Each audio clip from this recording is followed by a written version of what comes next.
अकबरी लोटा कहानी को कंटिन्यू करते हुए हम लोग आगे बढ़ेंगे। अब तक हम लोगों ने पिछले वीडियो में देखा था कि कहानी में जिस लोटे से अंग्रेज को चोट लगी थी, उसी लोटे को पंडित बिलवासी जी ने अपनी चालाकी और सूझबूझ के से अंग्रेज को ही उस लोटे को बेच दिया था।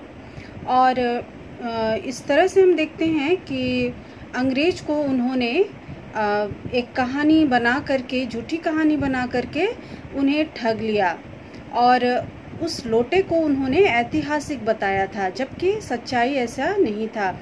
फिर भी हम लोग कहानी में अब आगे बढ़ेंगे और यहाँ देखेंगे कि आगे क्या घटित होता है। यह सुनना था कि साहब के चेहरे पर प्रसन्नता की कूंची फिर गई। यानी जैसे ही पंडित बिलवासी जी ने कहा कि आप अब इस लोटे को ले लीजिए, मेरे पास 500 नहीं है, 250 ही था मेरे पास और अंग्रेज ने 500 की बोली लगा दी थी, तो उन्होंने अपना दावा उस लोटे पर से छोड़ दिया। और यह सुनते ही अंग्रेज जो था वो बहुत ही खुश हो गया। उसने, कूंची का मतलब होता है ब्रश या तुलिका, उसने झपट कर लोटा लिया और बोला, अब मैं हंसता हुआ अपने देश लौटूंगा। मेजर डगलस की डींग सुनते सुनते मेरे कान थक गए थे, यानी कि पक गए थे। यहाँ पे कहने का मतलब है कि मेजर डगलस की डींग का मतलब होता है अभिमान में की गई आत्म प्रशंसा, यानी कि खुद के प्रशंसा अपने आप ही करना, यानी गप्पे मारना एक तरह से। और कान पक गए थे, कान पकना का मतलब होगा कि थक गए थे। तो काफ़ी दिनों से मेजर डगलस की डींगे वो सुनता था वो अंग्रेज, और अब वो सुनते सुनते उन बातों को थक चुका था। मेजर डगलस कौन है? यहाँ तुरंत ही पंडित बिलवासी जी प्रश्न करते हैं कि मेजर डगलस कौन है? मेजर डगलस मेरे पड़ोसी हैं। पुरानी चीज़ों के संग्रह करने में मेरी उनकी होड़ रहती है। होड़ का मतलब प्रतिस्पर्धा करना। तो पुरानी चीज़ संग्रह करने का उन्हें भी, यानी मेजर डगलस को भी शौक था और इस अंग्रेज को भी उस चीज़ का शौक था।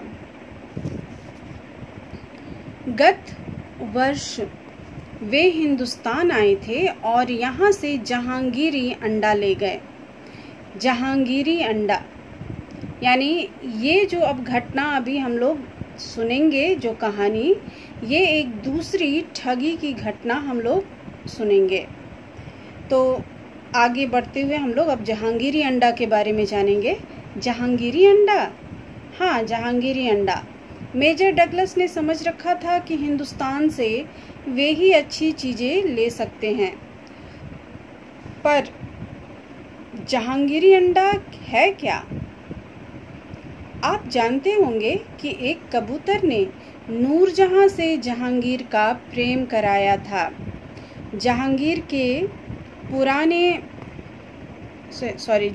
के पूछने पर कि मेरा एक कबूतर तुमने कैसे उड़ जाने दिया, नूरजहां ने उसके दूसरे कबूतर को उड़ाकर बताया था कि ऐसे।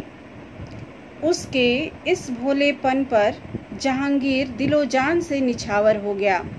उसी क्षण से उसने अपने को नूरजहां के हाथ कर दिया। कबूतर का यह एहसान वह नहीं भूला। उसके एक अंडे को बड़े जतन से रख छोड़ा। एक बिल्लौर की हाँड़ी में, बिल्लौर का मतलब होता है कांच की हाँड़ी में वह सामने टंगा रहता था। बाद में वही अंडा जहांगीरी अंडा के नाम से प्रसिद्ध हुआ। उसी को मेजर डगलस ने पार साल, यानी पिछले साल, दिल्ली में एक मुसलमान सज्जन से 300 रुपये में खरीदा। यह बात, हाँ, पर अब मेरे आगे दून की नहीं ले सकते। मेरा अकबरी लोटा उनके जहांगीरी अंडे से भी एक पुश्त पुराना है। पुश्त का मतलब एक पीढ़ी पुराना है। इस रिश्ते से तो आपका लोटा उस अंडे का बाप हुआ। तो यहाँ लोटा जो है उस अंडे का बाप हुआ, कहने का मतलब हो गया कि जहांगीर का पिता अकबर था और ये लोटा जो था अकबर के से संबंधित था। तो इसलिए ये लोटा जो है उस अंडे का बाप हुआ इस रिश्ते से। साहब ने लाला झाऊलाल को 500 रुपये देकर अपनी राह ली। यानी अभी हम लोगों ने ये देखा, पहले तो हम लोगों ने देखा था कि अकबरी लोटा का कहानी हम लोगों ने सुना, एक झूठी कहानी। और अब जहांगीरी अंडा के विषय में भी हम लोगों ने जाना कि नूरजहां और जहांगीर के बीच जिस कबूतर ने प्रेम करवाया था उसका एक अंडा जहांगीर ने बड़े जतन के साथ रखा था और वो अंडा ही जहांगीरी अंडे के नाम से प्रसिद्ध हुआ था। और जब मेजर डगलस दिल्ली घूमने आए थे, यानी भारत घूमने आए थे, तो उस समय दिल्ली में किसी मुसलमान सज्जन से 300 रुपये में खरीद कर ले गए थे। तो अब ये अंग्रेज काफ़ी खुश था क्योंकि उस अंडे से भी ज़्यादा पुराना और कीमती चीज़ उसने खरीदा था, और वो भी अधिक दामों को देकर के, यानी 500 रुपये इसने दिए थे लोटे के लिए। लाला झाऊलाल का चेहरा इस समय देखते बनता था। जान पड़ता था कि मुंह पर 6 दिन की बढ़ी हुई दाढ़ी का एक एक बाल मारे प्रसन्नता से लहरा रहा है। उन्होंने पूछा, बिलवासी जी, मेरे लिए 250 रुपये घर से लेकर आए, पर आपके पास तो थे नहीं।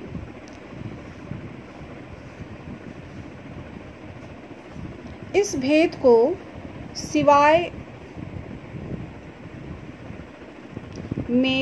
मेरे सिवाय मेरा ईश्वर ही जानता है। आप उसी से पूछ लीजिए, मैं नहीं बताऊंगा। पर आप चले कहाँ?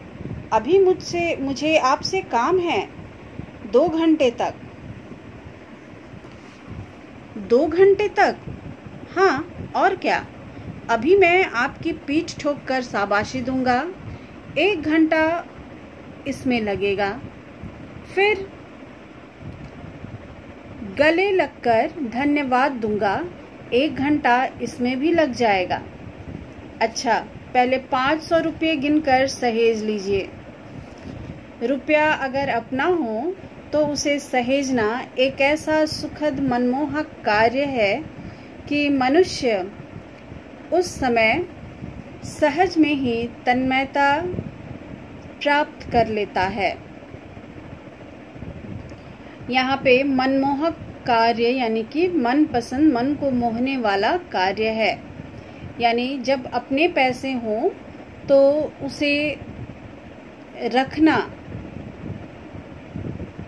ये मनुष्य के लिए एक मनमोहक, सुख देने वाला और मन को मोहने वाला कार्य होता है, और मनुष्य उसमें बहुत ही सहज में ही, सहज का मतलब आसानी से मग्न हो जाता है, यानी इस कार्य को करने के लिए। लाला झाऊलाल ने अपना कार्य समाप्त करके ऊपर देखा, पर बिलवासी जी इस बीच अंतर्धान हो गए। अंतर्धान यानी अदृश्य हो चुके थे, वे जा चुके थे। उस दिन रात्रि में, अब यहाँ पर हम लोग बिलवासी जी के घर की घटना को देख रहे हैं कि वहाँ पर क्या घटित हो रहा है। उस दिन रात्रि में बिलवासी जी को देर तक नींद नहीं आई। वे चादर लपेटे चारपाई पर पड़े रहे। 1 बजे वे उठे। धीरे, बहुत धीरे से अपनी सोई हुई पत्नी के गले में उन्होंने सोने की वह सिकड़ी निकाली। सिकड़ी यानी कि चेन, सोने की चेन निकाली जिसमें एक ताली बंधी हुई थी, यानी ये चाबी। फिर उसके कमरे में जाकर उन्होंने उस ताली से संदूक खोला। उसमें 250 के नोट ज्यों के त्यों रखकर उन्होंने उसे बंद कर दिया। फिर दबे पांव लौटकर ताली को उन्होंने पूर्ववत अपनी पत्नी के गले में डाल दिया। इसके बाद उन्होंने हंसकर अंगड़ाई ली। दूसरे दिन सुबह 8 बजे तक चैन की नींद सोए। यानी जो 250 रुपये उन्होंने लिए थे वो उनकी पत्नी का था और अपनी पत्नी के संदूक में से उन्होंने उन रुपयों को निकाला था जिसे वे अपने मित्र के लिए ले गए थे।